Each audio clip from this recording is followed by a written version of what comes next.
안녕하십니까. 행복한 아침 이재훈입니다. 안녕하세요. 정예인입니다. 오늘은 11월 21일 화요일이고요. 우리 자녀들의 교육 얘기 나누는 1% 엄마 코칭 준비되어 있고요. 또 재테크 얘기 나눕니다. 머니 준비되어 있습니다. 네, 오늘은 수행평가와 또 가족 간 주택 증여에 대해서 살펴보도록 하겠습니다.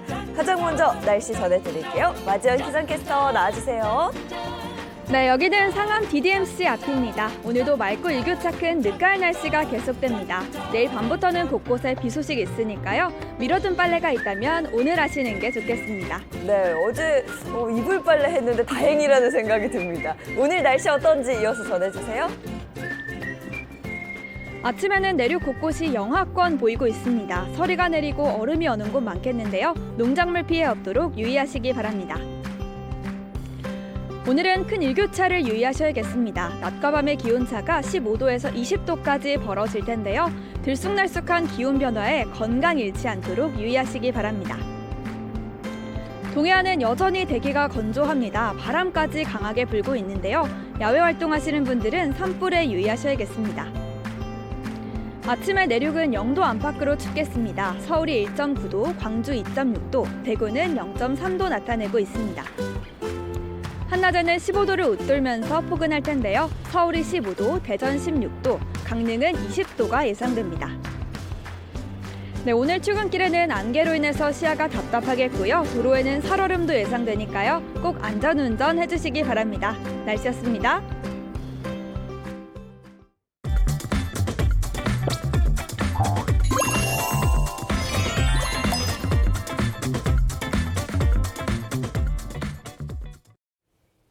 화제 이슈를 발빠르게 전해드리는 모닝 브리핑 순서입니다. 조현정 시사평론가와 함께합니다. 어서 오세요. 네, 안녕하세요. 네, 첫 번째 이슈부터 전해주시죠. 오늘의 첫 번째 이슈는 슈퍼주니어 규현 부상입니다. 그룹 슈퍼주니어의 멤버 규현 씨가 흉기난동을 제지하던 도중에 부상을 입었다는 소식입니다. 올해 연이은 흉기 난동 사건으로 인한 충격이 채 가시지 않았는데 이번엔 연예인을 향한 흉기 난동이 벌어졌습니다. 좀 더 자세히 짚어주시죠. 네, 서울 강서경찰서에 따르면 이 사건은 지난 19일 오후 6시쯤에 벌어졌습니다. 옷 안에 흉기를 숨긴 30대 여성 A씨가 뮤지컬 공연을 본 뒤에 분장실로 침입해서 이 출연 배우들에게 흉기를 휘두르기 시작한 건데요. 당시 분장실에는 동료 배우들을 응원하기 위한 규현 씨가 찾아와 있었다고 합니다. 그러니까 조사가 더 필요하긴 하지만 애초에 타겟이 규현 씨는 아니었던 걸로 보이고요. 그 마지막 공연이라서 분장실에 가족과 지인들이 들어갈 수 있게 어느 정도 좀 열려 있었다고 합니다. 어쨌든 규현 씨는 이 흉기 난동을 제지하다가 A씨가 휘두른 흉기에 손가락 등을 다친 것으로 전해졌는데 다행히 크게 다치진 않았고요. 현장에서 곧바로 응급조치를 했다고 합니다. 그 부상의 정도보다는 이런 일이 벌어졌다는 게 문제인데 이후에 이 신고받고 출동한 경찰이 A씨를 특수협박 혐의 현행범으로 체포해서 정확한 사건 경위를 조사하고 있습니다. 온라인 커뮤니티와 소셜미디어 등에 이 규현 씨가 오른손 검지에 붕대를 감고 팬들에게 인사하는 장면도 포착돼서 눈길을 끌고 있습니다. 경미한 부상이라 그나마 네. 다행인데 이거 자칫 큰 사고로 이어질 수 있었잖아요. 출입 통제하고 이러는데 또 다른 어떻게 할 것인가에 대한 점검 필요할 것 같습니다. 네. 다음 이슈 전해주시죠. 네, 두 번째 이슈는 초등학교 수학 문제 논란입니다. 최근에 경기도 안양의 한 초등학교 3학년 수학 문제 정답을 두고 학부모와 교사가 갈등까지 겪고 있다는 소식입니다. 네, 대체 어떤 문제가 나왔길래 초등학교 수학 문제를 가지고 이런 논란이 있는 걸까요? 이거 저도 못 풀었어요. 오. 그 학생처럼 풀었거든요, 저도. 이게 한 며칠 전부터 그 각종 커뮤니티에 초등학교 논란의 수학 문제다 하면서 다들 풀어봐라 이런 글이 확산하고 있습니다. 이 글을 올린 한 학부모는 아무리 생각해도 정말 이해가 안 된다라면서 내용을 공개했는데요. 그 논란의 문제를 보여드릴 테니까 같이 풀어보셔도 판단하시기 좋을 것 같아요. 오전에 6분의 3시간, 오후에 1시간 동안 책을 읽었다면 책을 읽은 시간은 모두 몇 시간 몇 분인지 구하라 하는 문제입니다. 자, 여기서 글쓴이의 자녀는 1시간 30분이라고 답을 썼는데 교사가 제시한 정답은 7시간이었습니다. 그러니까 하루 중에 오전은 12시간이고 여기에 6분의 3시간, 절반을 하면 6시간이 되니까 오후 1시간을 보태면 총 7시간이 된다는 거죠. 그렇지만 해당 학생의 학부모는 7시간이 아니라 1시간 30분이 맞는 게 아니냐, 도저히 모르겠다, 여러분이 의견을 달라, 이렇게 이야기를 쓴 상태입니다.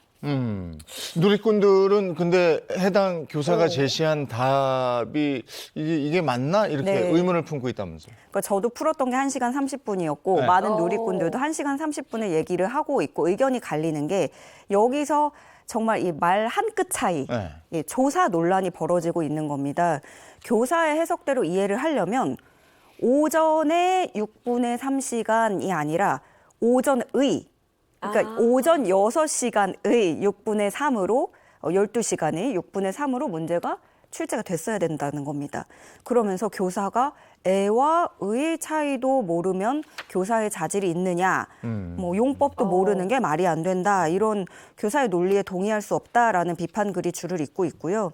한 누리꾼은 또 이걸 찾아냈어요. 이 문제가 어떤 문제은행 사이트에 있는 문제와 같다는 얘기를 제기를 했는데 거기서는 또 답도 1시간 30분으로 나왔다, 이렇게 주장을 하고 있습니다. 그러니까 오전에 6분의 3시간 읽었다. 그러니까 오전에 그거 읽은 거고. 그렇죠. 오전의 6분의 3시간이면 온전히 오전의, 그러니까 12시간의 6분의 3 3. 이렇게 되는 거네. 야, 이 조사 하나가 네, 이렇게 중요한 거네. 한국말의 한 끗 차가 진짜 야, 이게 그렇군요. 의와 애. 이래서 우리가 문해력 하는구만요. 근데 아이들 이거 어렵다. 어려워. 초등학교 3학년이라면서요, 그죠? 그렇죠. 네, 이렇게들 살고 있습니다, 우리 아이들이. 자, 다음 이슈 전해주시죠. 네, 세 번째 이슈는 BTS 춤 선생의 사기 행각입니다. 그룹 방탄소년단의 춤 선생으로 알려진 댄스 트레이너가 회사 이름을 도용해서 외부로부터 수십억 원대 금품을 갈취해서 해고는 물론이고 형사고발까지 당한 사실이 뒤늦게 알려졌습니다. 네, K-팝의 문화를 알리는데 굉장히 큰 역할을 했거든요. 어떤 사기 행각이었을까요? 이게 실제로 뭐 방탄소년단의 춤 선생이다, 작곡가다 하면은 그 커리어 하나로도 지금도 실제로 일본, 중국 등지에서 어떤 큰 돈을 주고 러브콜을 보내고 그렇게 활동을 하고 있거든요. 그런데 이 B 씨는 그 커리어로 사기를 치는데 쓴 겁니다. 방탄소년단 데뷔 초부터 댄스 트레이너로 재직을 했고요. 소속사 공금 수천만 원을 횡령합니다.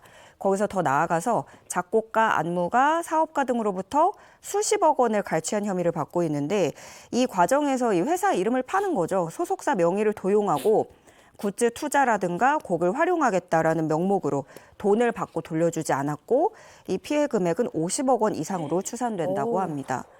소속사 하이브는 이 피해를 인지한 즉시 외부 로펌 자문을 받아서 징계 해고했다고 밝혔고요.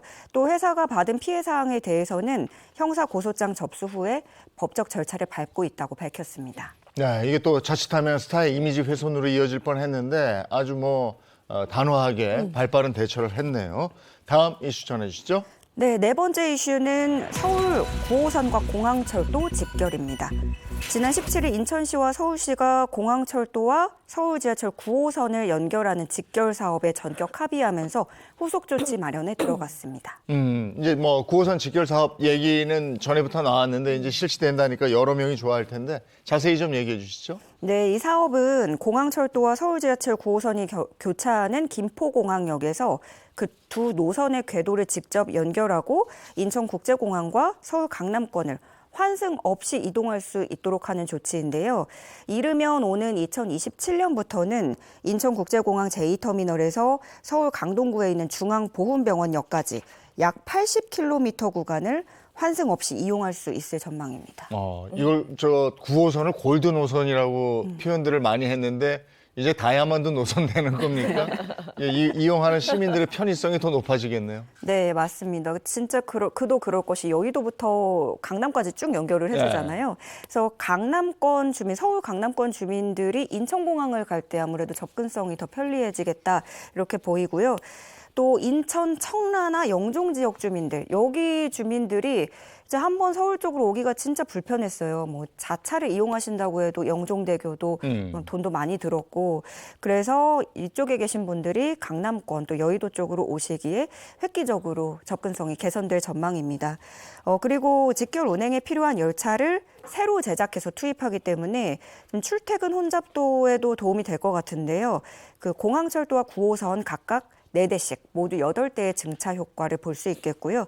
특히 서울 9호선 구간에는 급행으로 운행될 예정이어서 9호선이 정말 유명해요. 악명 높습니다. 지옥철로. 그래서 이 9호선 급행열차의 혼잡도도 8%가량 감소될 것으로 기대가 모아집니다. 네, 오늘 모닝 브리핑 여기까지 하겠습니다. 조현정 시사평론가와 함께했습니다. 고맙습니다. 고맙습니다.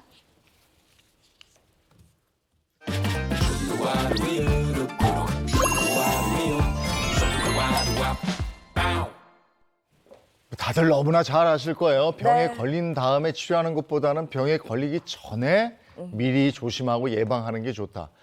우리나라 국민의 89%가 예방의 중요성을 이미 알고 있는데 그래서 오늘 이 시간이 더 중요한 거죠. 그렇습니다. 근데 무엇보다 잘 알아야 예방을 또 할 수 네. 있는 거거든요.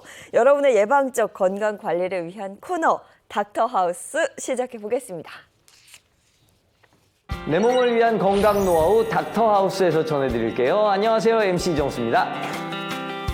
안녕하세요. 치과 부철과 전문의 박지수입니다. 네, 아유, 잘 오셨습니다. 이정수님, 제가 퀴즈를 하나 낼 테니 맞춰보시겠어요? 네. 한 연구에 따르면 이것이 생기면 이동성, 자기관리, 일상생활, 통증과 불편감, 불안감과 우울증의 5가지 측면에서 삶의 질을 크게 떨어뜨린다고 하는데요. 입속에 생길 수 있는 이 문제는 무엇일까요?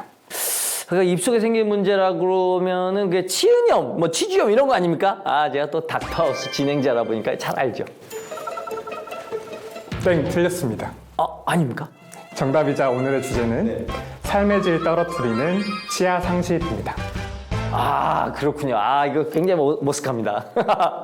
이정수님의 답변이 아주 틀렸다고 보기는 어렵습니다. 그래요? 왜냐하면 치아 상실도 결국 치주염이나 치아 우식증 등으로 생기는 거니까요.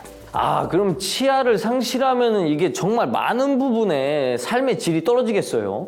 네, 맞아요. 해당 연구에서는 약 8개에서 28개까지 치아를 상실했으며 치아에 이제 통증이 있는 그룹의 경우에 이동성, 자기관리, 일상생활, 통증과 불편감, 불안감과 우울증의 5가지 측면에서 모두 좋지 않은 결과를 나타냈습니다. 그만큼 치아라는 게 우리 삶의 중요한 부분을 차지하는 거죠. 치아 상실이라는 게 이게 정확하게 정의를 짚고 넘어가야 되는데 이게 치아가 이제 빠졌다, 잃었다 이런 걸 말하는 거죠? 네, 그렇습니다.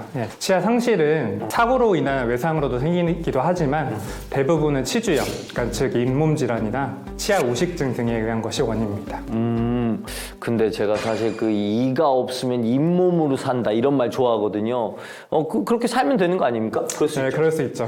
그럴 수 있는데 그런데 그것도 다 옛말이라고 볼 수 있는 게 이가 없으면은 제대로 씹지 못하기 때문에 소화 불량이나 위장 장애를 앓을 위험이 커집니다. 영양 불균형이 생기고 면역력이 떨어지거나 노화 촉진 현상 등의 위험이 있습니다. 그러면 이제 원활한 대인 관계가 형성되기도 쉽지 않겠죠. 심하면은 대인 기피증이나 우울증까지도 생길 수 있어요. 그 정도까지요? 제가 담당하던 그 60대 여성 환자분의 경우에도 치주염으로 인해서 치아 대부분은 이제 상실하셨고요. 그래서 정상적인 식사가 불가하신 상태셨고요. 그리고 이제 또 다른 이제 20대 남성 환자분의 경우에도 선천적인 영구치 결손으로 인해서 유치가 만기잔존한 상태였는데 유치의 심한 우식으로 인해서 치아를 상실하게 돼서 내원하셨어요. 그럼 치아가 상실했을 때 어떤 치료를 할 수 있어요? 네, 치료의 경우에는 네. 이런 식으로 틀니를 제작해 주시거나 잘 아시는 것처럼 잇몸뼈에 인공치근을 식립해서 치아를 만드는 임플란트 치료를 고려할 수 있습니다. 임플란트는 잇몸 절개 후에 인공치근을 잇몸뼈에 식립하고 지대주와 크라운을 연결해 자연 치아와 비슷한 저작 기능과 심미적인 기능을 회복하는 치료법이죠. 그러나 이제 임플란트도 영구적인 것이 아니고 구성품의 파절이나 나사풀림 등 합병증의 위험도 있습니다.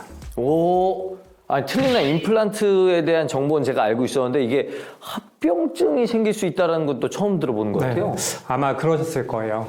오랜 기간 잘 유지하기 위해서는 이상적인 형태와 위치에 교합력을 잘 견디는 구조로 보철물을 설계하는 것이 무엇보다 중요합니다. 그래서 최근에 시행하고 있는 방법이 내비게이션 임플란트입니다. 아, 운전할 때 그 내비게이션 말씀하시는 네, 거예요? 맞습니다. 구강 내 스캔 데이터와 CT 등의 데이터를 활용해서 사전에 이상적인 보철물을 디자인하고 이에 맞는 임플란트 위치와 각도를 결정하고요. 내비게이션 가이드를 제작해서 임플란트를 식립하는 방식의 치료법입니다. 다시 말해 임플란트를 심고 거기에 맞춰서 보철물을 제작하는 방식이 아니라 보철물에 맞춰 임플란트를 심는 방식이죠. 혹시 뭐 주의해야 될 부분도 있나요? 네, 치아를 잃은 자리에 들어간 임플란트는 건강한 자연 치아보다 주변 환경이 불리합니다. 따라서 평소에 철저한 위생 관리가 필요한데요. 또 이제 임플란트는 기계이기 때문에 자연 치아와 달리 문제가 있어도 자각하지 못할 수도 있습니다. 그러니 정기 검진을 통해서 이상 여부를 조기에 파악하는 것이 중요합니다. 그러면 이제 일단은 그래도 안 빠지는 게 가장 중요할 것 같은데 예방법이 있을까요? 네, 가장 중요한 것은 양치인데요. 제가 한번 좀 보여드려도 될까요? 네. 이제 많이 하시는 방법들이 이렇게 치아를 이제 옆으로 이렇게 많이 닦으시는데 이럴 경우에 치아 표면이 패일 수 있어서 이거는 이제 주의하셔야 되는데요. 양치 방법은 이제 치아 방향으로 난 방향으로 이렇게 쓸듯이 네, 이렇게 쓸듯이 해주시고 잇몸까지 같이 닦아주시는 게 좋습니다. 그리고 씹는 면하고 안쪽도 같이 닦아주는 것이 좋고요. 특히나 잇몸이 안 좋으신 분들은 치아랑 잇몸 사이에 칫솔을 찔러 넣는다는 느낌으로 넣으신 다음에 가벼운 진동으로 추가적인 양치질을 해주시는 것이 좋습니다.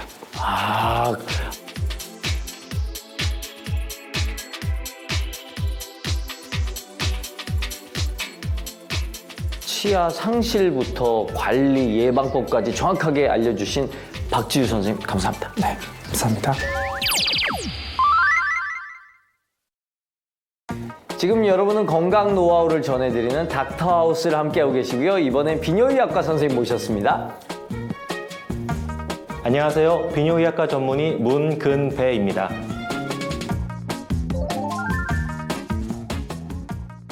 자, 이번 내용은 뭔지 굉장히 궁금하네요. 예, 그 전에 제가 여쭤볼 게 있는데요. 만약 이정수님에게 웃지도 울지도 못하는 상황이 닥친다면 어떻게 하실 건가요? 웃지도 울지도 못하는 상황이면은 이거 난감한데 특히 웃지 못하는 상황은 좀 그런데요. 그렇죠. 그런데 이 질환이 생기면 정말 그럴 수밖에 없을 겁니다. 그래서 이번 주제는 웃지도 울지도 못해요. 요실금입니다. 이게 이해가 될 것도 같고 안 될 것도 같은데 요실금에 대해서 정확하게 한번 알고 넘어가야 될 것 같아요. 네, 요실금은 자신도 모르게 소변이 흐르는 증상을 말합니다. 갑작스럽게 배에 압력이 높아질 때, 그러니까 재채기를 하거나 크게 웃을 때, 혹은 뛰거나 줄넘기 같은 운동을 할 때 본인의 의지와 관계없이 소변이 흘러나오는 거죠. 그럼 요실금의 증상은 소변이 새는 건가요? 예, 그렇습니다. 소변이 새는 증상은 동일하나 원인에 따라서 요실금을 크게 4가지로 구분합니다. 먼저 복압성 요실금의 경우 배에 힘이 들어가서 복압이 올라갈 때 소변이 흘러내려오는 거고요. 절박 요실금의 경우에는 갑자기 소변이 마려운 느낌이 들다가 미처 속옷을 내리기도 전에 급하게 흘러내리는 현상을 말합니다. 그러면은 이게 설마 또 있어요? 예, 또 있습니다. 방광에 소변이 가득 차서 넘쳐 흘러나오는 증상, 일류성 요실금도 있고요. 방광 기능 부전으로 소변이 가득 찼지만 제대로 배출되지 못해서 방광의 압력에 의해서 밀려내려오는 범낭성 요실금도 있습니다. 그렇군요. 근데 우리가 일상생활을 하다 보면 방광에 이제 힘이 들어갈 일이 많이 있는데 요실금은 왜 나타나는 거예요? 예, 일단은 가장 중요한 요인은 요 골반 근육이 약합니다. 요 골반 근육은 방광과 자궁을 지지해주는 근육인데요. 출산과 노화로 인해서 이 골반 근육이 약화가 되고 요도를 조여주는 힘 자체가 약화가 되면서 소변이 새게 되는 원인이 되는 거죠. 그리고 신경이 손상돼서 요도 괄약근 기능이 떨어져서 생길 수도 있고요. 완경으로 인해 혹은 급성, 만성 방광염에 걸렸을 때 등 다양한 이유로 요실금이 생길 수가 있죠. 나는 괜찮겠지, 우리 엄마는, 우리 아내는 괜찮겠지 이렇게 생각하는데 정말 다양한 이유로 정말 쥐도 새도 모르게 요실금이 올 수가 있군요. 실제로 그렇습니다. 그 대부분의 경우 본인은 아닐 거라고 말씀하세요. 또 요실금이 있다 해도 단순한 아유 나이 먹었으니까 그렇지 뭐라고 생각하거나 아니면 부끄러워서 방치하는 경우가 굉장히 많죠. 하지만 조금 전에 말씀드린 다양한 이유로 누구든 걸릴 수가 있고요. 결코 방치해서는 안 되는 질환입니다. 그래서는 안 되지만 그러면 이게 요실금을 방치해두면 큰일이 생기나요? 물론입니다. 요실금을 장기간 방치하면 세균으로 인한 질염 및 방광염이 자주 재발하고요. 노화에 따라 이완이 심해져 나중에는 골반 속에 보호되어야 될 장기가 아래로 쏟아지는 장기 탈출증이 되는 경우도 있습니다. 갑자기 소변이 흘러나올지 모른다는 불안감은 일상생활과 사회활동을 줄이게 되고요. 자신감을 떨어뜨려 대인기피증이나 우울증으로 이어질 수도 있어요. 의외로 요실금 겪는 분들이 많은 것 같아요. 그렇습니다. 통계로도 확인할 수 있는데요. 요실금으로 내원한 환자는 지난 2015년에 12만 7,423명, 2019년 13만 7,193명, 2020년 12만 6,426명으로 꾸준히 10만 명 이상 유지를 했습니다. 진짜 많네요. 맞습니다. 네. 그럼 이거 어떻게 치료할 수 있습니까? 증상이 심하지 않은 초기 요실금의 경우에는 수분 섭취 조절이나 배뇨 훈련 등의 간단한 행동요법과 약물 치료, 전기 자극 치료 등을 진행을 합니다.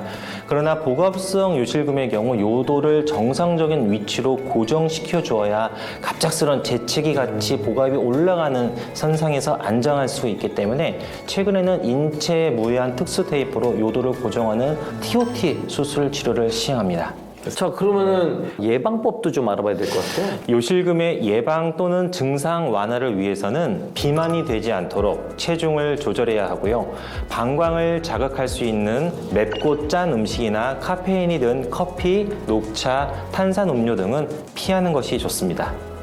그리고 골반 근육, 속 근육 운동이 도움이 되는데요. 한번 같이 한번 해보실까요? 네. 두 다리를 골반 너비만큼 벌려주시고요. 양손을 골반 위에 댄 뒤 소변을 참듯 속 근육을 수축했다 푸는 것을 10번 반복해 주세요.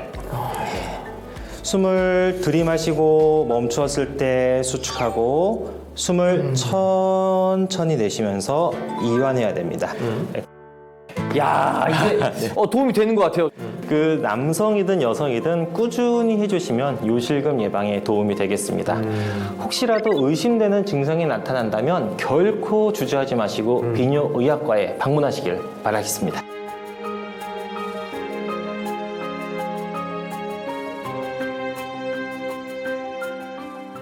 예, 요실금의 정체부터 예방법, 치료법까지 알려주신 문금배 선생님 감사합니다. 고맙습니다. 네, 다음 이 시간에도 알찬 정보로 다시 돌아오도록 하겠습니다. 닥터하우스 MC 이정수였습니다.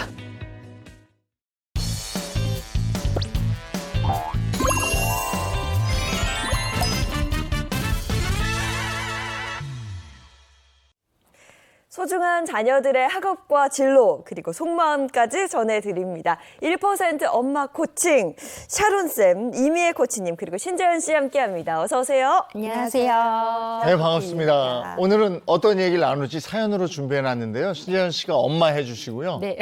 예인 씨가 딸 해주시고. 아유, 이런 딸 있었으면 좋겠네요, 정말. 네, 들어볼까요? 네. 중학교 3학년인 저희 아이는 공부를 곧잘 하는 편입니다. 그런데 벌써 11시야. 그만하고 자든지 영어책을 좀 읽든지. 중간고사 끝났다고 손 놨니? 알았어. 엄마 먼저 자. 참 스토리텔링이 안 되네. 이거 어떻게 운전하면 좋을까? 야, 너 며칠째 거기 매달려 있는 줄 알아? 기말고사 이제 금방인데 공부는 안 할 거야? 이게 공부지 뭘 그래. 나 이번 수행평가 진짜 잘 받고 싶단 말이야. 가뜩이나 안 풀리는데 엄마까지 왜 그래 진짜. 네. 수행평가에 너무 집착합니다. 수행평가는 적당히 하고 교과 공부에 집중해야 고등학교 공부 따라갈 수 있을 텐데 예체능 수행평가에도 집착을 해서 공부 시간 다 뺏기는 것 같아서 정말 걱정입니다. 국영수에 집중해야 하는 시기 아닌가요? 수행평가. 네, 이 사연 정말 공감이 되는 게 사실 이렇게 수행평가하면서 이렇게 컴퓨터 앞에 앉아 있는 것 자체가 불안해요. 그래요? 뭘 하는 것인가? 그러니까 뭐 1시간, 2시간 이렇게 흘러갈 때마다 제가 계속 가서 잔소리를 하게 되더라고요. 네. 근데 이런 말 되나? 라떼는 네. 뭐 음악 시간에 리코더 좀 불고 네. 실과 시간에 바느질 좀 하고 뭐 국어 시간에 독후감 좀 쓰는 게 수행평가였거든요. 근데 이제는 수행평가가 좀 많이 달라졌나 봐요. 아니 근데 수행평가 저도 얘기 많이 들었는데 수행평가도 이게 엄격한 평가다 보니까 네. 아이들도 스트레스 많이 받고 부모님들은 잘 모르니까 또 스트레스 받고 그런다고 그래요. 수행평가 뭡니까 이게? 수행평가란 말을 오늘 처음 들어보신 분도 있을 것 같아요. 왜냐하면 우리 엄마 세대, 우리 할머니 세대에는 없었던 거잖아요. 네. 보통은 우리가 평가하면 학교 시험을 생각하죠. 네. 중간고사, 기말고사. 네, 그거 말고요. 이제 학생이 얼마나 수업에 참여했을 때 어떻게 했느냐 과정 그리고 결과까지 평가하는 거를 수행평가라고 합니다. 네. 수행평가. 근데 수행평가는요, 뭐 보고서, 발표, 만들기, 실기, 쪽지 시험, 퀴즈, 태도, 유인물 등 다양한 방법이 있는데 중간고사 끝나고 5월과 6월, 기말고사 끝나고 10월과 11월에 기말고사 전 10월, 11월에 집중으로 나옵니다. 네. 그러면 성적에는 어떤 식으로 반영이 되는 거예요? 예를 들어서 100점을 보면 중간고사가 30점, 기말고사가 30점이면요. 수행이 자그마치 40점입니다. 그래요? 네. 엄청 큰데요? 야 이게 더 되네? 이것도 학교에 따라 달라요. 그렇죠. 네. 예. 집필고사 하나 정도 보는 그런 그러네. 기준이어가지고 네. 사실 이 결과에 따라서 이게 시험 성적이 등급이 역전되기도 하고. 그러니까요. 예. 중요하구나. 예. 굉장히 중요하고요. 또 어떤 과목은 80%가 수행평가돼요. 와. 예. 근데 중학교는 여러분 성적을 잘 아셔야 되는 게 보통 성취평가제라고 해서요. 그냥 원점수 기준으로 네가 100점 중에서 열심히 해서 90 이상을 만들었구나 하면 A를 줍니다. 그런데 89점, 1점 차인데요. 네. 이 친구는 B를 받는 거예요. 그러니까 수행평가에서 내가 제출했는데 만점을 못 받으면 나는 A인 줄 알았어. 근데 실제 성적은 B가 나올 수 있습니다. 그러면 이제 곧 좋은 고등학교를 가고 싶어하는 학생들은 점수 관리에 이제 문제가 생기죠. 네. 그러니까 이 학생들의 수업 참여 그 과정과 결과물을 가지고 평가를 한다는 건데, 네. 야 이게 어떤 식으로 나오는 거고 어떤 식으로 평가되는지 그게 궁금한데요. 네, 궁금하시죠? 기본적으로 학교에서 미리 알려줍니다. 네. 학년 초에 전체 1년 과정을 알려주기도 하고요. 또 학기별로 조금씩 다르고 또 중요한 거는 교실 뒤에 게시판에 과목별로 수행평가 공지가 다 붙어 있습니다. 그런데 아이들이 안 보죠. 안 보죠. 그래서 저는 항상 이야기합니다. 학교 가서 뒤에 수행평가가 있으면 반드시 사진을 찍어와요. 그러니까 애들이 안 찍어옵니다. 아니면 간신히 찍어오는데 네. 흔들려 찍어옵니다. 그래서 제가 반드시 2번 찍어라. 찰칵찰칵. 이렇게 얘기합니다. 네. 자, 그래서 중학교 1학년 수학 su행평가 예시를 미리 주셔서 저희가 준비를 해봤습니다. 보면서 설명을 해드릴게요. 자, 영역 내용은 문자화식, 또 평가 유형은 토론, 토의, 프로젝트, 자기평가, 동료평가 이렇게 되어 있습니다. 네. 자, 과제명은 수학 시간에 1차 방정식의 활용을 이용한 신문기사를 만들고 활용 문제를 해결하라는 것이고요. 근데 저도 보면서 이게 대체 무슨 말이지? 그러니까. 싶기도 했어요. 일단 표를 보시면 토론, 토의란 말이 있어요. 네. 그거는 여러 명이 한다는 얘기죠. 네. 보통 우리가 모듬 과제라고 합니다. 모듬 과제. 그리고 프로젝트라고 있어요. 이거는 이제 진짜 숙제인 거죠. 제대로 해야 된다. 근데 여기서 처음 들어온 단어가 자기평가, 동료평가라는 말이 있어요. 그러니까 자기가 스스로 체크하는 거고요. 동료평가는 얘가 어느 정도 기여도가 있다라고 하는 거예요. 네. 처음에는 없었어요. 처음에는 그냥 5명이면 동일한 점수를 주니까 학부모들이 민원했습니다. 우리 애가 다 했다. 아. 그래서 이제 조금 바뀌었습니다. 네. 저는 딱 드는 생각이 이걸 사진 찍어서 바로 네. 학원에 갖다 줄 것 같아요. 어떻게 해야 되는지. 챙겨주고. 학원에서 이거 제 걱정인데. 어쨌든 여기에 눈에 띄는 게 또 동료 평가가 있어요. 네, 동료가 맞습니다. 평가해요? 그러니까 5명이 이제 보통 모이죠. 뭐 스타디 카페에서 모이기도 하고 집에서 하기도 네. 하고. 왜냐하면 자료도 만들고 더 서로 역할을 다 나누는데 아이들이요 다 내 마음 같지 않잖아요. 역할을 받았는데 배째라 하면 끝나는 거예요. 그렇죠. 그러면 제일 아쉬운 애, 제일 절실한 애가 다 하는 거예요. 네. 맞아요. 그리고 그의 어머니가 다 도와주고요. 어. 그랬을 때 이제 그래도 우리 팀 중에서 가장 기여도가 높은 애를 체크해줘라는 리스트가 있습니다. 네. 그 친구는 점수를 조금 더 많이 주죠. 네. 또 뭐 학생 개개인마다 이렇게 다르겠지만 학교마다 네. 분위기도 좀 다르다고 합니다. 뭐 수행평가를 굉장히 열심히 시키는 학교도 있고 반면 이렇게 중요하게 생각지 않은 그런 학교도 있다고요. 그러니까 보통 이제 교장 선생님 이하 그 선생님들의 생각 그리고 또 과목 선생님의 열정에 따라 달라요. 어떤 분들은 에휴 수행평가 뭐하라 해 그냥 지필고사나 잘해라 하는 분들은 수행평가는 설렁설렁하고요.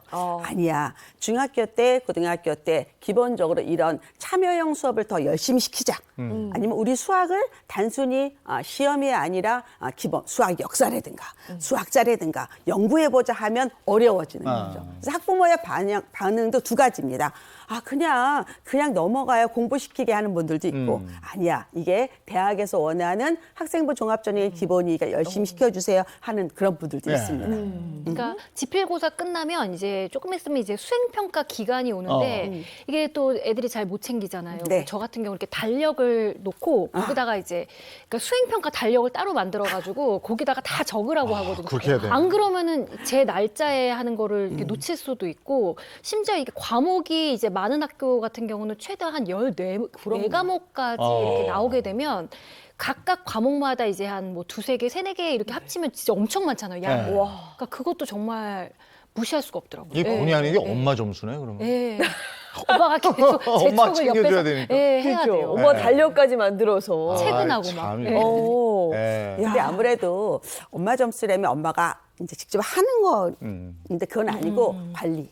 왜냐하면 아이들이 잊어버리고요. 많은 학교는 한 50개가 되거든요. 그리고 이게 50개. 과목이 몰려 있어요. 아유. 몰려 있기 때문에 사실은 이제 정말 우리 재은 씨 말대로 체크해야 됩니다. 네. 실제적으로. 네.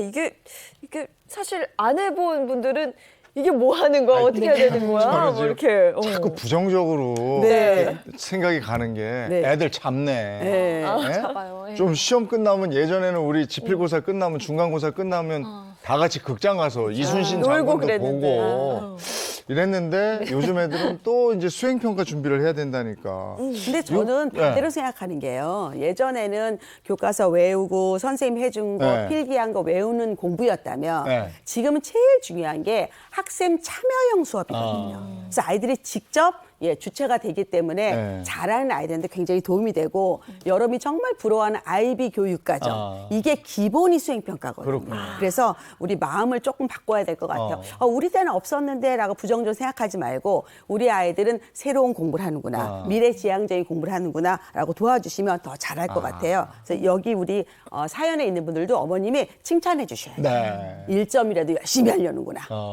그러니까 제 세대는 안 해봤으니까 네. 이거 뭐 하는 거야? 애들 잡네. 이렇게 부정적으로 생각하지 그건 말고 아니에요. 네. 새로운 교육 시스템으로 가는 거니까 아이들을 좀 적극 도와줄 필요가 있다. 네. 근데 이게 중간고사 끝나고 하는 건 그런 대로 또 괜찮은데 네. 기말고사 앞두고 그 앞에 있단 말이에요. 네. 그러니까 부모님들이 야 이거 시간 안배를 어떻게 해야 되지 하고 맞습니다. 고민할 것 같은데 네. 시간 절약하는 방법이 있습니까? 그러니까 그 부모님이 도와주는 범위는 사실은 일정 관리잖아요. 그리고 미리 알면 좋을 것 같아요. 그래서 수행평가 계획을 어떻게 우리가 알아야 되고 수행해야 할지 한번 보겠습니다. 자, 먼저요.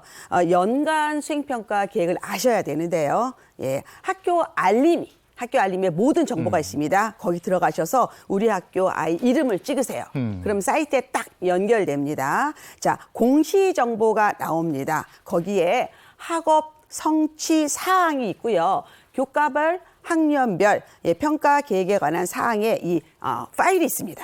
그걸 열어보시면요. 과목별로 자세히 나와 있는데 대부분 수행평가의 가장 아래 단계가 관련 도서 읽기입니다. 그런데 이게 책이 굉장히 많잖아요. 네네. 과목별 14과목인데 한 책 하나면 14권이에요. 못 읽죠. 그래서 저는 후배 맘들에게 미리 한번 보고 책을 읽으라고 이야기합니다. 네. 저 사실 중학교 때는 그렇게 못했는데 고등학교 가면은 저거를 다 이제 프린트를 좀 해서 맞아요. 애한테 좀 주고 미리 이제 그 관련된 책 같은 것도 제가 좀 구입을 좀 이런 식으로 좀 도와주면 도움이 될 것 같아요. 네, 예. 도움이 되고 또 하나는 요즘에 이제 능력 중에 가장 중요한 능력은 검색 능력이죠. 네, 네. 저희도 지금 바로 연습할 때 다시 검색해보고 이게 우리 아이를 중요합니다. 그런데 엄마들은 핸드폰만 잡고 있으면 게임하지 마라. 이렇게 이야기하잖아요. 사실 우리 아이들이 검색, 보통 우리가 구글에서 검사하는 걸 구글링이라고 하죠. 근데 구글은요, 한국어 버전과 영어 버전이 있습니다. 그러면 영어 버전에서 똑같이 검색을 해보면 거의 10배 이상이 나옵니다. 검색량. 맞아요. 그래서 그런 것들도 여러분 미리 아셨으면 좋겠어요. 네. 그러니까 그야말로 실용 영어거든요. 네. 이제 영어가 검색 능력에까지 그렇죠. 영향을 미치니까 네. 이것도 신경 써야 되고 그리고 또 글쓰기도 해야 되는 거죠. 일단은 정보를 내가 알았으면 내 거를 만들어야 되잖아요. 제2의 창조를 해야 되겠죠. 그러면 자 검색한 거, 나만의 정보, 나만의 연구한 거를 믹스해서 내 작품을 만들어야 돼요. 그럴 때 기반은 텍스트 글쓰기죠. 근데 이거로 끝나는 게 아니라 꾸미기. 예쁘게 하기, 왜 전달해야 어렵다. 되니까. 네. 결국은 나의 내용, 나의 의견을 잘 만들어서 아름답게 만들어서 전달하고 발표하는 스피치까지 나갑니다. 아니 그러면은 이 수행 평가를 잘하기 위해서 미리 좀 준비해야 되는 것들이 많이 있습니다. 있겠는데요. 네, 저는 학원 가라는 얘기는 아니고요. 초등학교, 중학교 방과 후. 방과 후에서 꼭 컴퓨터를 공부하라고 이야기합니다. 가장 기본적인 우리 한글 프로그램으로 한글 쓰는 거. 네. 한글 타자, 영문 타자, 그다음에 파워포인트 아주 기본이고요. 네. 그리고 요즘은 또 동영상 찍기, 그다음에 편집하기, 사진 찍기, 편집하기, 그리고 꾸미기 이런 것들을 다 할 수 있어야 돼서요. 마지막에는 결국은 예술적, 문화적 소양도 있어야 되고 더 중요한 거는 소통 능력이 되게 중요합니다. 우리 아이들 팔방미인이 돼야 돼. 팔방미인이 돼야 돼. 다 잘해야 되는. 그런데 이거 이게 어떻게 나중에 해? 필요하지 않아요? 네? 필요하지 아니 않아요, 필요하긴 나중에? 한데 네. 이거 어떻게 해야 돼? 근데 또 이게 좀 애매한 게 사실 정답이 있는 분야가 아니잖아요. 네. 주관적인 좀 평가가 들어갈 텐데. 그런데 있습니다. 있어요? 평가가 있습니다. 수행평가는 기본적으로 잘하는 애한테 가점이 아니라 기준을 만들고 감점이에요. 그래서 상중하로 나뉩니다. 예를 들어서 어떤 수행평가는 50점이 만점일 수 있어요. 그런데 기준이 평가 기준 1, 2, 3, 4, 5, 6, 7 다 만족하면 50점. 한 2개 빠지면 39점. 한 4개 빠지면 28점 줍니다. 네. 그래서 제출에도 만점 받기는 어렵다. 네, 이것도 아셔야 돼서 평가 기준은 아주 자세하게 있어요. 왜냐하면 이거는 민원의 소지가 크거든요. 굉장히. 네. 당신이 뭔데 우리 애를 갖다가 이럴 수 있어요. 예민할 수 있어요. 아주 디테일하게 평가 기준이 다 있습니다. 그렇게 해야 돼. 네. 누가 봐도 공정하다 그럼요. 하게끔 그렇게 디테일하게 돼 있어야 될 것 같고. 네. 왜냐하면 1점을 가지고 이게 지금 막 요즘에는 우리 때는 반에서 몇 등이랬는데 네. 요즘에는 막 전국 등수 가지고 전국에서 몇 등. 그럼요. 그거 1, 2점 가지고 전국 등수가 몇 등 차이 나는지 알아? 막 이렇게 가더라고요. 무서워요. 무섭습니다. 야, 이게 그냥 이게 예민할 아주- 수밖에 없는 그렇죠, 거죠. 그렇죠. 1점에 그 한 점 차이 가지고 문제가 되기 때문에 객관적으로 네. 그러니까 평가할 수밖에 따지는 없는 거고요. 사람들도 있을 것 같아요. 많죠. 많죠. 그런데 뭐 예를 들어서 뭐 오로라인데 오로리 뭐 이렇게 쓸 수 있어요. 급하게 예를 들어서 그런 것들도 되게 중요하고 평가 기준을 먼저 아는 게 항상 시험은요. 평가 기준이 제일 중요합니다. 자, 좀 정리해 본다면요. 기본적으로 선생님이 수행평가 안내문을 보통 이제 알려주시는데 중학교는요 일일이 나눠주지 않아요. 보통 게시판에 붙어 있고 아니 파일에 있습니다. 본인이 챙겨야 됩니다. 그래서 내가 미리 알아두면 좋고요. 또 시험 일정, 시험이 끝나자마자 바로 수행평가이기 때문에 몰려 있습니다. 과목별로. 이것도 여러분 알아야 됩니다. 그런데 제일 중요한 거는요. 무엇을 평가하느냐. 기준이 뭐냐 이렇게 알아야 돼요. 내 마음대로 준비하면 제출에도 빵점 받을 수 있다. 그래서 실제로 공부를 잘하는 아이들이 수행평가 못하는 경우가 많아요. 네, 오히려 나는 수학을 너무 잘해. 경시대에 상 받은 사람이야 이랬는데 선생님이 원하는 평가 기준대로 맞히지 않아요. 그럼 빵점이에요. 그래서 억울해하는 학생이 많죠. 그쵸. 보셨죠? 네. 네, 많습니다. 그러니까 정말 수행평가 무시할 수 없는 게 등급이 막 달라지니까 신경을 써야 되니까 이제 저도 이제 촉각을 곤두세우는데 아들이라서요.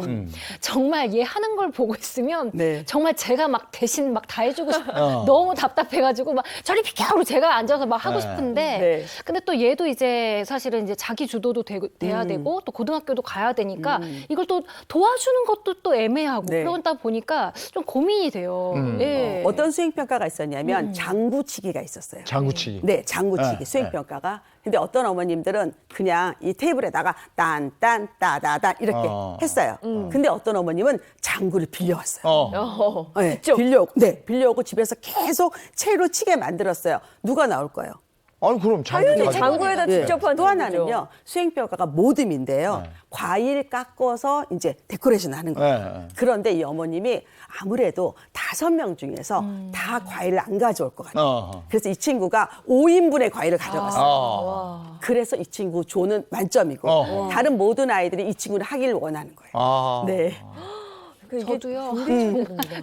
정말 고생이 많은 게 네. 그러니까 애가 뭐 예를 들어서 역사 시간에 역사 신문만은 수행 평가가 있다. 그러면 이제 미리 이제 뭐 조선 시대다. 그럼 미리 제가 조선 시대를 공부해요. 그래서 걔랑 계속 얘기를 하는 거예요. 모를까 봐. 예. 그래서 미리 좀 이렇게 대비해 주는 것도 좀 있거든요. 그러니까 신경을 많이 써야 되더라고요. 사실은 약간 네, 부모님이 좀 도와주셔야 됩니다. 네. 중학교는 그렇게 수행 평가를 또 원하는 고등학교 가기 위해서 좀 네. 잘 받아야 되니까 하지만 고등학교는 이제 직접 연결되는 거잖아요. 그렇죠. 그리고 사실은 수행평가가 예전에는 엄마 숙제다 이래서 요즘은 학교에서만 해라 이렇게 이야기합니다. 네, 그리고 이제 대입, 네, 공정성 강화, 방학 네. 이래서 조금이라도 약간 이상한 냄새가 나는 거 다 없앴거든요. 교사 추천서 없앴고요. 자기 소개서 없앴습니다. 그래서 이제는 서류가 딱 하나 남았습니다. 학교생활 기록부.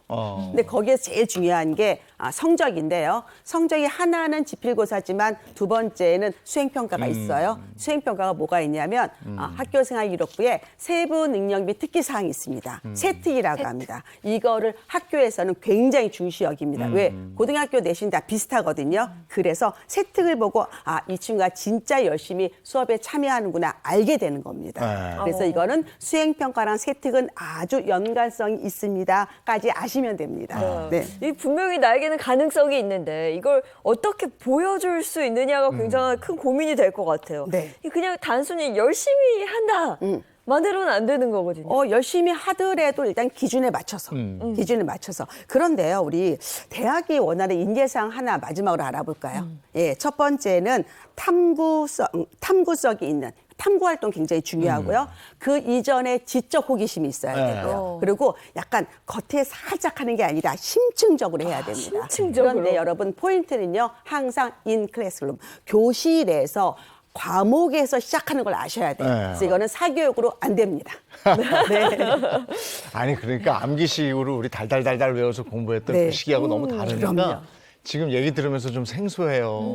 네. 생소하시죠? 네. 우리 때 안 해본 건데. 그런데 여러분 기뻐하셔야 돼요. 우리나라가 이제 주입식 교육 100% 하는 나라 아닙니다. 네. 그거 좋은 거예요. 네. 그럼 우리 부모님들이 이것만은 꼭 알고 이렇게 챙겨주세요 네. 하는 거는 뭐가 있겠습니까? 기본적으로 이제 입시를 아시는 것도 되게 중요하고요. 또 원하는 게 뭔지 알면 좋을 것 같아요. 그래서 일단은 학생부 종합전형에서 원하는 그 역량이라는 게 있는데요. 힘이에요. 자, 3가지가 있습니다. 공부 열심히 잘하는 학업 역량. 네, 그다음에 이 아이의 꿈과 진로에 맞는 진로 역량. 그리고 함께 어울려 사는 공동체 역량. 이 3가지를 골고루 한 학생들이 명문학교에서 원하는 인재상이다. 여기까지 하시면 될 것 같아요. 네. 수행평가 참 어렵네요. 이야, 어렵습니다. 아니 근데 우리가 안 해봐서 그럴 거예요. 그럼요. 하면 아니 우리 같으면, 네. 오늘 저 처음에 나왔을 때 아까 저 초등학교 3학년 수학 문제 얘기했었거든요. 네, 맞아요. 뭐 애와 의 가지고의 그 변화. 그럼요. 그래서 아이들의 문해력도 높여야 되고, 그죠? 네. 우리 같이 달달달달 외우는 공부는 이제 좀 아닌 것 같고. 네. 할 게 많습니다. 네, 할 게 많습니다. 자, 오늘 수행평가에 대한 얘기를 샤론 선생님과 함께 나눠봤습니다. 고맙습니다. 네, 고맙습니다. 감사합니다.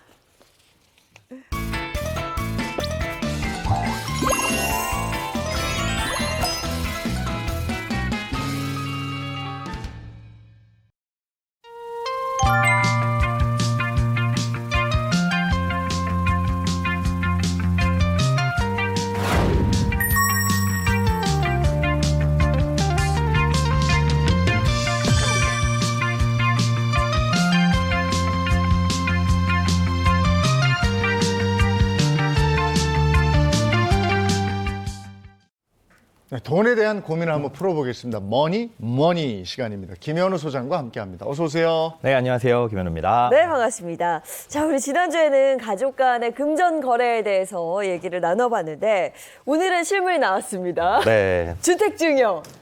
이것도 주택. 좀 알아봐야죠. 이게 이제 덩어리가 좀 크죠. 네, 크죠. 그러니까 뭐 증여냐, 상속이냐, 또 어떻게 하느냐에 따라서 액수가 엄청나게 차이가 나기 때문에 이거 한번 집중적으로 좀 복잡하겠지만 오늘 잘 한번 들어주시기 바랍니다. 네. 저 증여, 상속 뭐 네네네. 준비 좀 해봤어요? 세금이 너무 많아서 제 머리가 복잡해지고 뭐 상속세, 막 네. 증여세, 막 취득세 막 이렇게 막 많잖아요. 많죠. 양도세. 세금. 양도세. 네. 양도세도 있고. 네. 근데 저 궁금한 게 왜 명의 이전이라는 것과 네, 네. 그다음에 그 증여 이게 좀 같은 말인 건지. 네. 명의 이전이라고 한다면 일단 명의라고 하면 문서상의 소유자를 말해요. 그러니까 명의 이전이면 그 문서상의 소유자를 변경하는 거죠. 우리가 쉽게 얘기해서 뭐 자동차 명의 이전 아니면 청약 통장 명의 이전 이런 표현을 쓰잖아요. 그런데 증여 같은 경우에는 그렇게 문서상의 소유자가 없는 것, 그러니까 현금 같은 경우에는 뭐 따로 문서가 없죠. 그런 것도 물려주는 걸 포함하거든요. 그러니까 넓게 보자면 사실은 뭐 명의 이전이 증여에 다 포함이 된다. 그러니까 현금을 명의 이전한다 이런 표현은 안 쓰잖아요. 맞아요. 그런데 어쨌든지 간에 문서상의 소유자를 이전하거나 아니면 별도로 이제 소유자가 없는 거라도 뭐 재산을 이전해 준다 그러면 증여에 포함되니까 증여가 명의 이전보다 훨씬 더 넓은 개념이다. 이렇게 이해를 하시면 될 것 같습니다. 명의가 없는 재산의 이전을 포함한다. 네. 확실히 이해가 됩니다. 자, 가족 간의 주택 증여와 이와 관련된 고민이 상당히 많은데요. 가장 먼저 이재용 아나운서가 첫 번째 고민을 좀 소개해 주시죠. 이게 구체적으로 사례로 들어가야 이해가 쉽더라고요. 네, 맞아요. 아내와 사별하고 시가 20억 가량의 아파트를 보유하고 있는 70세 은퇴자입니다. 추후에 아파트를 아들에게 물려주려고 하는데 이 경우에 증여를 하는 것과 상속하는 것 중에서 어느 것이 세금 부담이 적을지 궁금합니다. 예, 이 집이 있는데 이 집을 증여할까 상속할까 네. 여기에 대한 고민입니다. 네, 일단 보면 연세가 좀 있으시고 자녀분들도 나이대를 추정해 보면 아마 결혼을 하셨을 네. 것 같죠. 뭐 지금 당장 이 집을 물려주겠다는 아니고 앞으로 이제 물려줘야 할 텐데 그 시점이 좀 고민이신 것 같아요. 네. 그러니까 포인트가 돌아가신 후에 주느냐 네. 아니면 살아생전에 주느냐 네네. 이제 요건데 맞습니다. 이게 지금 상속 같은 경우는 돌아가신 후에 주는 거고 증여 같은 경우는 살아생전에 네. 이제 물려주는 거잖아요. 그렇죠. 요 정도 차이밖에 없을까요? 차이는 사실 좀 더 있는데요. 지금 사실 중요한 차이를 말씀을 해주셨어요. 이제 증여하고 상속이라는 게 돌아가신 다음에 그리고 살아생전에 이제 물려주는 요런 차이인데 이 표현을 잘 모르시는 분들이 함부로 쓰다가 큰 실수를 하시는 경우가 있죠. 네. 부모님한테 집을 좀 상속받으려고 하는데요. 라는 그런 실수를 하는 경우가 있는데 일단 상속 같은 경우에는 재물의 소유자가 사망한 뒤에 재산이 이동하는 걸 얘기합니다. 이 법령에 의하면 사촌 이내 반계 혈족의 친족까지 자산을 받을 수 있고요. 증여 같은 경우에는 재산을 주고자 하는 소유자가 살아계신 상태로 그 재산을 이전을 하는 거죠. 그런데 과세 표준의 범위를 살펴보면 이제 증여세나 상속세를 물리는 이 과표를 살펴보면 동일하게 적용이 됩니다. 이게 얼마냐에 따라 가지고 마치 택시요금 할증 붙듯이 점점 올라가는 이 누진 구조를 택하고 있거든요. 1억 원 이하까지는 10%, 그리고 1억 원에서 5억 원까지는 20%, 그리고 5억 원을 초과하게 되면 그 초과분에 대해서는 10억까지는 30%, 뭐 30억 이하는 40%, 이런 식으로 30억을 초과하게 되면 최대 50%의 세율로 점점 높아지기 때문에 아무래도 이제 자산이 증가하면 증가할수록 세부담은 커진다 이렇게 볼 수 있습니다. 그러면 세율이라는 건 증여나 상속이나 같아요? 이 구간별로 뭐 10%, 20%, 30%, 40%뭐 이렇게? 네, 그렇습니다. 증여세나 상속세나 이 세율 구간은 같은데 네. 구조는 같지만 좀 다른 점이 있습니다. 바로 이제 공제가 되는 부분. 그러니까 쉽게 얘기해서 요 정도까지는 세금 안 받겠습니다라고 하는 그런 부분이 있거든요. 상속 같은 경우에는 기초공제가 2억 원입니다. 그러니까 기본적으로 2억 원까지는 세금 안 받겠습니다. 그리고 이제 추가적으로 해주는 게 인적공제라고 해가지고 자녀 한 명당 5천만 원씩. 그리고 그 외에도 뭐 미성년자, 연로자, 장애인 공제 등등등 들어가는데 만약에 이런 공제들을 다 합쳤는데도 5억 원이 안 된다. 그러면은 일괄공제라고 해가지고 그냥 5억 원까지는 세금을 안 받습니다. 네. 그리고 최소한 5억 원은 세금을 안 받는다는 거니까 그 밑에 자산을 상속으로 이전해 준다 그러면 세금 부담은 없는 거겠죠. 여기와 이와 별개로 이제 배우자가 살아계시다라고 한다면 배우자에게는 배우자 공제라고 해서 최소 5억 원이 또 추가로 공제가 돼요. 그리고 법정 상속 지분 내에서는 배우자의 경우 최대 30억 원까지 또 공제가 되거든요. 그러니까 추가적으로.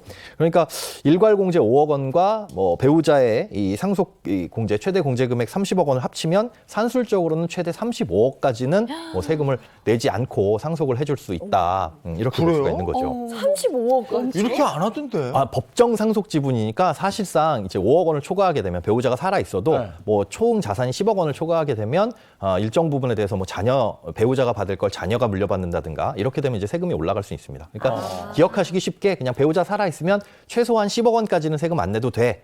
그리고 배우자가 없으면 최소한 5억 원까지는 세금 안 내도 돼. 이렇게 이해를 하시면 될 것 같아요. 30억 이거는 별의 문제군요. 그러니까. 예, 법정 상속 지분 그래, 이렇게 안 내에서기 하더라고. 때문에 계산하기가 조금 까다롭습니다. 근데 사실 말씀하신 건 너무 엄청난 규모라 네. 그러니까 저 같은 사람은 관련이 없을 것 같은데요. 지금 뭐 엄청난 막 세금을 막 감면해주고 막 이러잖아요. 네네. 저희도 알아야 될까요? 사실상 그렇게 엄청나게 자산이 많으신 분들, 뭐 몇백억 단위로 있으신 분들은 별도로 관리해 주시는 분들이 따로 계실 겁니다.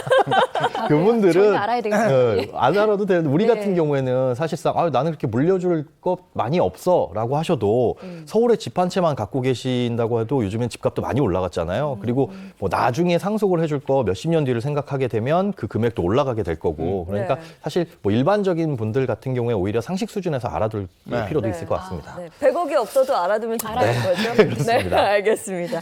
자, 그러면 상속세는 무조건 5억 원은 공제받는다. 그렇게 생각을 한다면 아무래도 증여보다는 세금적인 측면에서는 더 유리하지 않을까라는 생각이 드는데 이건 어떨까요? 그 공제만 놓고 보면은 그럴 수가 있어요. 뭐 증여도 무조건 세금을 부과하는 게 아니라 일정 부분 공제를 해주거든요. 이만큼까지는 그냥 세금 안 받겠습니다라고 하는 게 있는데 상속에 비해서 굉장히 그게 적습니다. 배우자 같은 경우에는 일단 10년 단위로 끊는데 배우자 같은 경우에는 6억 원까지는 세금을 안 받고요. 그다음에 자녀 같은 경우 성인이면 5천만 원까지는 뭐 세금을 안 받습니다. 그래서 지금 사연 같은 경우를 살펴보자면 20억짜리 주택을 바로 증여를 하게 된다라고 한다면 자녀한테 증여해 주는 거니까 5천만 원까지는 세금이 없죠. 그래서 5천만 원을 뺀 나머지 19억 5천만 원에 대해서만 이제 세금을 내야 되는데 그렇다면 그 세금이 얼마나 부과가 되느냐? 증여세는 이제 세율표를 보시면 20억 원에서 일단 증여공제 뺀 5천만 원, 그래서 19억 5천만 원에 대한 세율은 40%입니다. 40%라네. 네. 40%요? 19억 5천만 원에서 40%를 곱하면 7억 8천만 원이라는 세금이 나오는데 이걸 다 내는 건 아니고 아까 구간별로 올라간다고 말씀드렸잖아요. 그래서 그걸 구간 단위로 계산해야 되는데 복잡하니까 누진공제라는 걸 적용을 합니다. 그래서 40% 곱한 7억 8천만 원에서 1억 6천만 원을 빼면 실제로 증여세를 내야 하는 금액은 6억 2천만 원. 이것도 만만치 않죠. 근데 나는 이거 증여세 물기 싫어. 그래서 그 증여 공제를 활용해가지고 물려줄 거야. 그러면 10년에 5천만 원까지라고 했으니까 400년에 걸쳐서 10년 이건 말이 안 되는 거고. 뱀파이어. 네, 뭐 거북이도 아니고.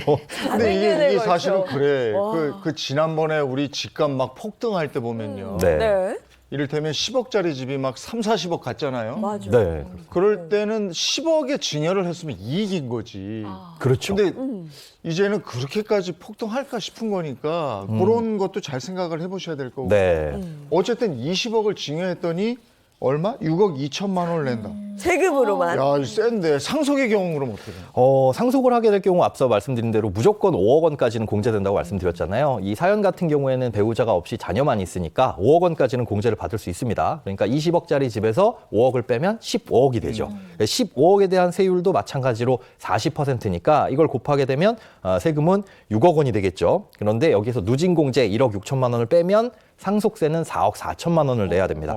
앞서 증여세가 6억 2천만 원인 거에 비해서는 뭐 1억 8천만 원 정도 상속이 더 유리하다. 그렇게 볼 수가 있습니다. 꽤 큰 차이거든요. 근데 네. 이제 보시는 분들이 또 오해하실까봐 그럼 무조건 상속이 좋은 거 아니야라고 생각하실 수도 있을 것 같아요. 이게 증여하고 상속 둘 중에 뭐가 유리해? 그러면 공제가 당연히 상속이 크니까 네. 이게 더 유리하다라고 생각하실 수가 있는데 사실은 모든 이 대부분의 증여와 상속에서는 증여를 병행하셔야 됩니다. 그게 훨씬 더 유리하죠. 그리고 부동산처럼 가치가 이렇게 쭉 상승할 것으로 예상되는 그런 재산일수록 미리미리 증여를 해주시는 게 훨씬 더 좋고요. 그리고 세금을 한 푼도 안 낸다라는 욕심은 좀 버리시고 가급적 이제 피할 세금을 수 없어요. 들었어요. 그렇죠. 예, 세금을 적게 내는 구간. 앞서 뭐 일정 부분까지는 10%, 그다음에 뭐 20% 이렇게 올라가잖아요. 그래서 세율이 낮은 구간에서 조금 증여를 미리미리 해주시는 게 더 유리하다라고 볼 수가 있습니다. 네. 그래서 만약 이 20억 원짜리 집을 증여와 상속을 병행하면 어떻게 되느냐? 예를 들어서 30년에 걸쳐서 증여를 하고 그 이후에는 상속을 한다.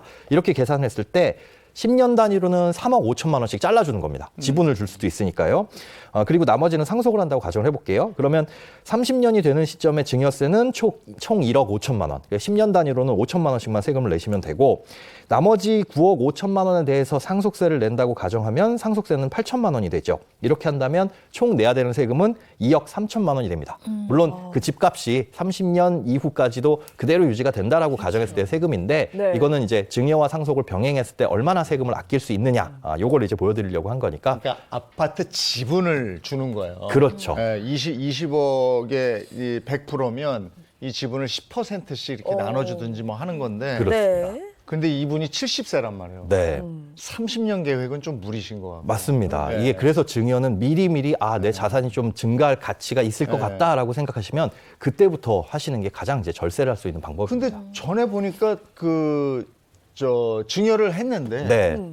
아버지가 10년 안에 돌아가셔요. 네. 그럼 이걸 또 상속세를 또 내던데요? 맞습니다. 이제 중복해서 내지는 않고요. 네. 만약에 이제 증여를 했는데 10년 안에 돌아가셨다, 안타깝게도 돌아가셨다 그러면 그 증여한 걸 상속재산에 포함해가지고 세금을 부과합니다. 이게 예를 들어서 작년에 3억 원을 증여해서 세금 5천만 원을 냈는데 만약에 올해 돌아가셨다. 그럼 돌아가시면서 만약에 7억 원을 물려주셨다. 그러면 작년에 증여받은 3억 원 그리고 지금 상속받은 7억 원을 합쳐서 10억 원에 대해서 상속세를 내고 다만 작년에 증여세를 냈잖아요. 5천만 원. 네. 이거는 이제 공제. 상속세에서 공제를 해줍니다. 아, 그게 왜 그런 거예요? 이게 어떻게 보면 이제 편법으로 아버님, 어머님 이제 나이가 연세가 많으셨는데 상속받을 것 같다. 그럼 조금이라도 세금 아낄 수 있는 방법이 있지 않을까 해가지고 뭐 증여를 미리 이제 할 수도 있는 거잖아요. 예측해서. 네, 그런 부분들을 막고자 이렇게 10년 안에 증여가 된 거는 상속으로 본다고 법에 되어 있습니다. 네. 그러니까 이번 사연의 경우에는 네. 상속으로 가는 게 조금 더 유리하다. 예, 유리하고 뭐 앞으로 이제 건강 괜찮으시다면 네. 뭐 100세 시대라고 하잖아요. 어쨌든 증여도 미리 병행을 해서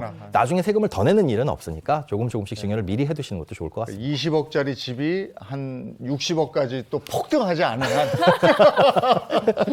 알겠습니다. 네. 네, 다음 사연 가죠. 네, 다음 사연은 제가 전해드릴게요. 아파트와 빌라를 갖고 있는 이 주택자입니다. 저희는 아파트에 살고 있고 빌라는 전세로 주고 있습니다. 아파트로 이사 오면서 빌라는 팔려고 했지만 팔리지가 않아서 세입자를 구한 건데요. 계속 가지고 가자니 부담이라 자녀에게 물려주려고 합니다. 증여 시 주의해야 할 점은 없는지 알려주세요. 라는 사연입니다. 자녀에게 주택을 증여하려고 하는데 이제 빌라예요, 이거는. 근데 네. 2주택자시네요. 네, 이럴 때 네. 어떻게 해야 돼요? 이분 같은 경우에 이제 기존 집이 안 팔려서 고민을 하고 있다가 안 팔리는 집을 자녀분한테 물려주려고 하시는 것 같은데 일단 증여에 대해서 세율을 다시 한번 설명을 해드리자면 성인이 된 자녀에게 뭔가를 물려줄 때는 5천만 원까지 공제를 하고 나머지 금액에 대해서 이제 누진과세를 적용한다 말씀드렸죠. 1억 원까지는 10%, 그걸 초과하면 20%, 뭐 10억 원 이하는 30% 이런 식으로 쭉 올라가서 50%까지 부과가 되는데 예를 들어서 여긴 가격이 지금 안 나왔지만 뭐 기준시가 5억 5천만 원이다라고 한다면 5천만 원 일단 빼주고 나머지 5억 원에 대해서만 세금을 내면 되는 겁니다. 5억 원에 대한 과세 구간을 보면 30%가 세금으로 붙는데 그럼 1억 5천만 원이죠. 여기서 이제 누진공제액이라는 걸 6천만 원 빼면 총 9천만 원의 세금을 내야 한다. 뭐 집이 5억 5천이면 살아생전에 자녀에게 물려줄 때는 9천만 원의 세금은 증여세를 내야 한다. 이렇게 기억해 두시면 되겠습니다. 네. 근데 사실 집을 받기는 받는데 네. 이걸 뭐 당장 팔아서 현금화하지 않는 이상 이 큰 세금을 갑자기 낸다는 게 이게 쉬운 일은 사실 아니거든요. 그렇죠. 네. 그래서 많은 분들이 사실 뭐 상속이든 증여든지 간에 부동산만을 이전을 해줄 때는 자녀들의 세부담이 엄청나게 클 수 있어요. 사실 증여세나 상속세나 6개월 안에 납부를 해야 되기 때문에 현금 재산이 없게 되면 굉장히 큰 부담이 되고 자칫하면은 이제 물려받은 집이나 이런 것들이 공매로 넘어갈 수도 있거든요. 그래서 이런 경우 같은 경우는 이제 부담부 증여를 좀 활용을 하시는 게 좋을 것 같다라고 말씀을 드리고 싶습니다. 이 부담부 증여라는 건 말이 좀 생소하고 어렵긴 한데 그 재산 안에 그냥 오롯이 전부 다 100% 재산만 들어있는 게 아니라 이 안에 부채를 껴서 네. 뭐 대출을 껴서 이전을 해준다. 이게 부담부 증여라고 보시면 되는데요. 5억 5천만 원짜리 집을 물려주기는 하는데 이 안에 뭐 3억 원 정도 대출이 있다. 그럼 실제로 물려받는 입장에서는 이게 5억 5천만 원의 가치가 아니라 네. 부채 3억 원을 뺀 2억 5천만 원의 가치잖아요. 네. 그러다 보면 증여세도 5억 5천이 아닌 2억 5천만 원에 대해서만 증여세를 내는 게 맞을 겁니다. 그래서 이거 같은 경우에 같은 식으로 계산해 보면 약 3천만 원 정도의 증여세만 낼 수 있다. 부담부 증여를 통하면 그렇게 세금이 줄어드는 거죠. 지금 사례자 이분도 지금 대출이 있는 상태인 거죠? 그런데 뭐 세입자가 있다고 한다면은 이것도 전세 보증금이 네, 그렇습니다. 이것도 내 돈이 아니죠. 돌려줘야 그렇죠. 될 돈이 맞습니다. 금융기관의 부채뿐만 아니라 그 집에 전세 보증금이 있다면 이것도 세입자한테 돌려줘야 될 부채잖아요. 네. 그러니까 3억 원에 만약에 대출이 있다, 보증금이 있다, 그러면 똑같이 이 대출처럼 그 금액도 빼줍니다. 그런데 증여세는 절세를 할 수 있지만 다른 세금이 좀 늘어날 수 있어요. 왜 그러냐면 지금 부모님의 입장에서는 세입자한테 빼줘야 될 3억 원의 부채가 있는 거나 마찬가지인데 이 빚 부담이 사라지는 거죠. 그러다 보니까 그만큼을 부모님 입장에선 양도로 보고 이 양도세를 물 수가 있습니다. 양도세. 네. 빚을 지금 자식한테 물려주면서 뭔가 이득을 봤다 이렇게 생각이 되네요. 그렇죠. 네. 내가 갚아야 될 빚 3억 원이 자녀한테 넘어갔으니까 나는 3억 원의 빚을 이제 안 갚아도 되는 거잖아요. 그래서 그만큼의 양도 차익이 생겼다라고 보고 여기다가 세금을 물리는 거죠. 그것도 또 그래. 네. 아주 법이 철저합니다. 괜찮아요, 진짜. 어느 정도나 붙는 거예요? 그 양도세율 같은 경우는 앞서 말씀드린 증여세율과는 전혀 별개예요. 양도세율은 최저 6%에서 많게는 45%까지 올라가는데 45%. 네. 5%요?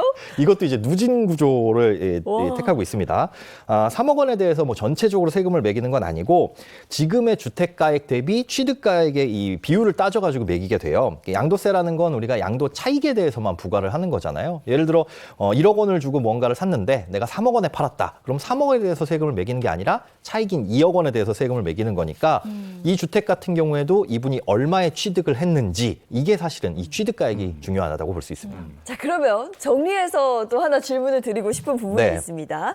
자, 그러면 부담부 증여로 증여세를 좀 싸게, 저렴하게 하는 대신 양도세를 더 내는 경우와 그냥 시가대로 이 증여세를 내고 양도세를 적게 내는 경우 어떤 경우가 더 좀 유리할까? 이게 앞서 말씀드린 대로 증여세, 상속세의 세율 구간이 다르고 또 세율도 다르고요. 또 양도세 같은 경우에는 구간도 다르고 세율도 또 다르죠. 이 양쪽이 다 다른데 이걸 유리한 건 일반인들이 따져보기 굉장히 어렵습니다. 그런데 그 계산기를 복잡하게 하루 종일 계산하면 할 수도 있어요. 근데 여기서 또 복잡한 게 뭐냐면 양도세 기준 자체가 또 다른 게 있습니다. 만약에 주택을 처분하려는 주택이 조정 대상 지역에 있는 주택이다. 그런데 내가 다주택자다. 그럴 경우에는 조정 대상 지역에 있는 주택을 처분할 때 양도세 중과라고 해가지고 앞서 말씀드린 세율보다 더 높은 세율을 조금 집이 두 채니까. 네, 양도세가 복잡하죠. 그런데 이게 원래는 올해 5월 9일에 종료되고 중과가 될 예정이었는데 내년 5월 9일로 중과 배제가 연장이 됐습니다.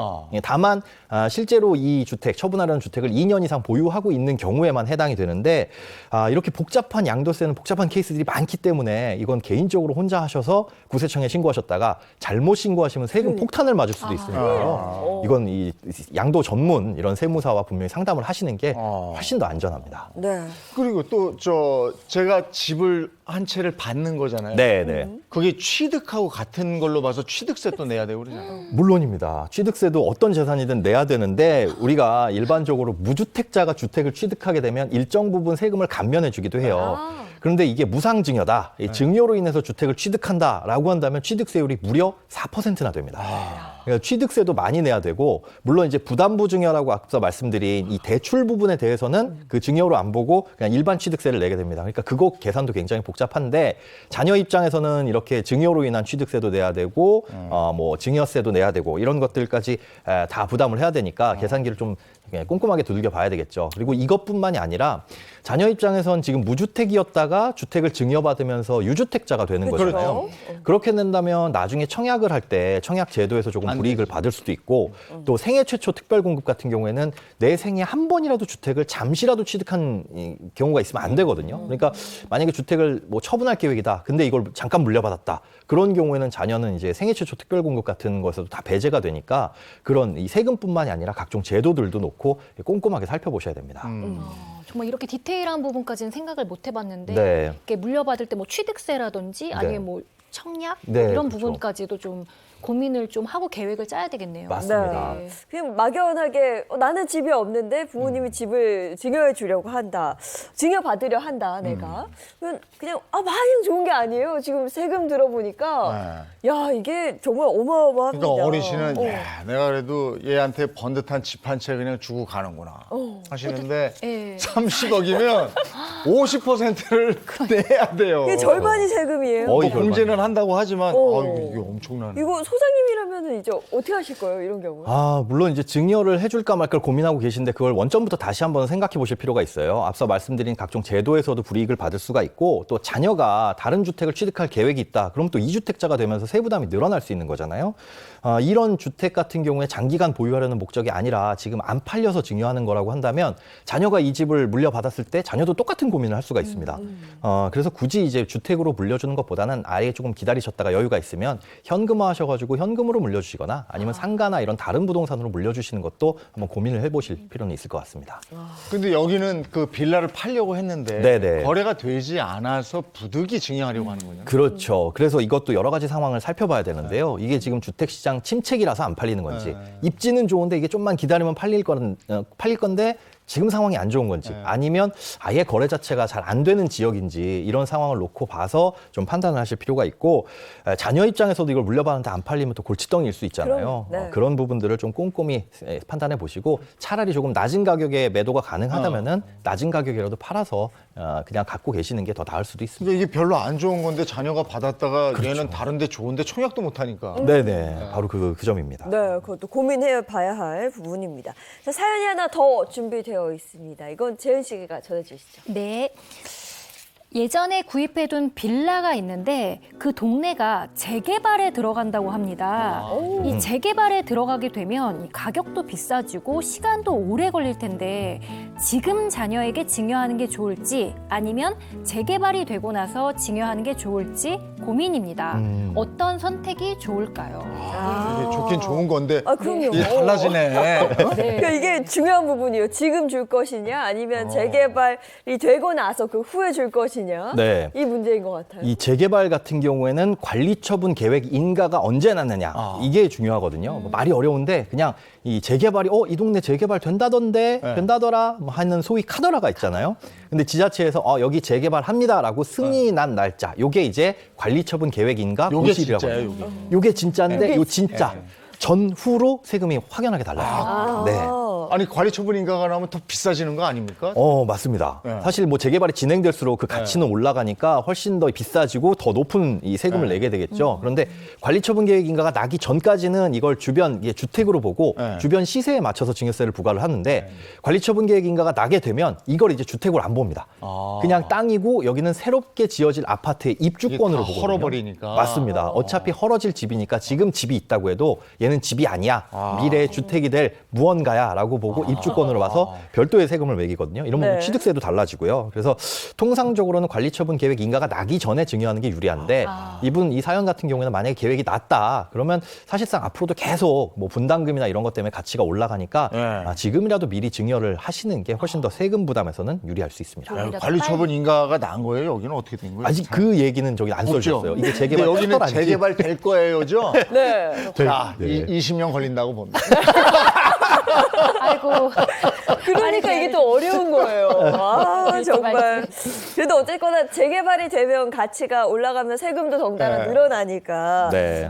상대적으로 가격이 저렴한 지금 증여하시는 게 좋다. 단 20년이 걸릴지 뭐 아무도 모릅니다. 관리처분 인가가 난 물건이면 이건 상황이 달라져. 그렇죠. 그거는 바로 되거든. 그 전에는 잘 몰라요. 자, 오늘은 고민 솔루션을 통해서 가족끼리 생길 수 있는, 가족 간에 발생할 수 있는 뭐 증여, 상속을 통해 발생하는 세금에 대해서 한번 알아봤습니다. 아이고 이게 보통 골치 아픈 게 아닙니다. 저도 경험해 봤거든요. 네. 꼼꼼히 따져보시고요. 정말 도저히 모르겠다. 그러면 세무사 도움을 또 받으셔야 돼요. 맞습니다. 네. 중요한 부분입니다. 알겠습니다. 오늘 도움 말씀 고맙습니다. 네, 고맙습니다. 고맙습니다.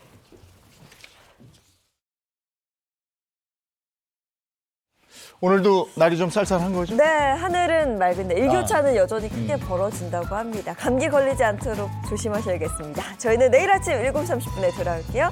행복한 아침 그리고 행복한 하루 보내십시오. 고맙습니다. 고맙습니다.